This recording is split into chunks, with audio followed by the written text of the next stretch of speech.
Or bigla na lang umalis? Wala na, hindi na. Kasi po nung isang taon mahigit niya, kinuha niya. Opo. Nagpa-DSWD pa siya, Daddy Frankie. Bakit siya nagpa-DSWD? Nag-chat sila sigurong mag-asawa. Isang taon nang hindi na binibisita lang yung anak niya. Sabi ng anak ko, isang taon na hindi mo binisita yung anak mo, tapos kukunin mo. Sabi ng gano'n. Pumunta dito ng umaga, hapon, Ubus na ng kuko bumalik, mo. kasama Ubus ng yung pulis, kadira kita, nagpa-DSWD. Kasama nung nanay? Oo. Binigay ko naman, ako naman, Eh? binigay ko open, ako na magbigay sa manugang ko. Binigay niyo siya. Binigay ko. So, ibig sabihin, pumunta siya rito, kasama DSWD sa kapulis, para Parang kunin yung kumanin din bata. ka. Binigay niyo naman. Opo, and then? Pagtaan ko yung Oh! binigay sa akin. Oh? Kasi ako yung anak niya. Ayaw. Kala ko magdindin ikaw. Ayaw. Siguro kasi kayo yung nakagisnan niya nag-aalaga. Ganon naman talaga ang bata. Kahit pa paano, pinaparating namin sa ako ko na ang mama mo, ganyan, Oo. si Lady. Kaya alam niya yung lola niya, si Lati. Kasi Kayo po yung natin. Lilibet. Kayo. Yung nanay ni Lady. Ayun, lola niya sa mother side. Kaya alam niya yung pangalan. O, tama po yun. Tama po yun na huwag natin O, dito na, ipagkait- dito na. alam sa kanya kung sino yung totoong magulang niya. Kasi kahit ano nga, kahit sabihin natin, ito ang mama mo, ito ako ang lola mo, hindi mapapawasan yung pagkalola. Basta nakikita niya yung totoong pagmamahal bilang kayo po yung nag-alaga. No? Dito yan Aper, anong request mo kay Daddy Frankie? Ang galing.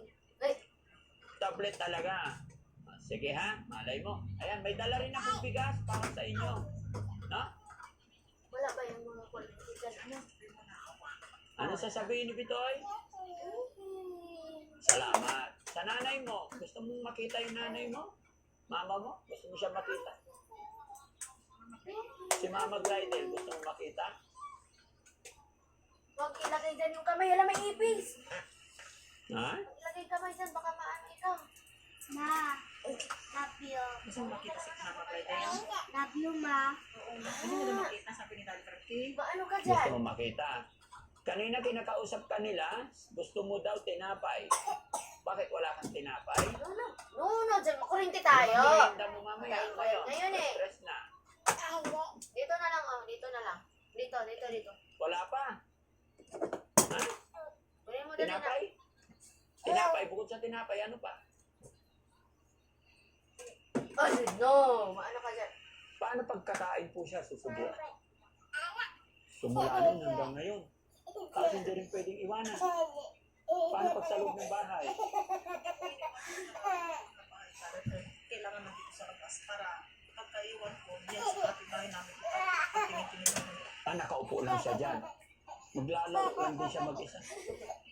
Yung baby namin, sirat namin yung CD namin. Kaya diyan ang libangan niya natin.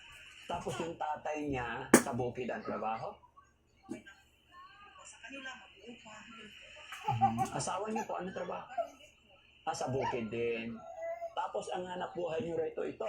Ang paggawa ng bilao. Ito yung mga lagayan ng pansit, no? Magkano isa na? 16 pesos per piece. Ito. Untong ikaw May panahon din pala. Kailan nagmamahal to? November. November, December, ganon.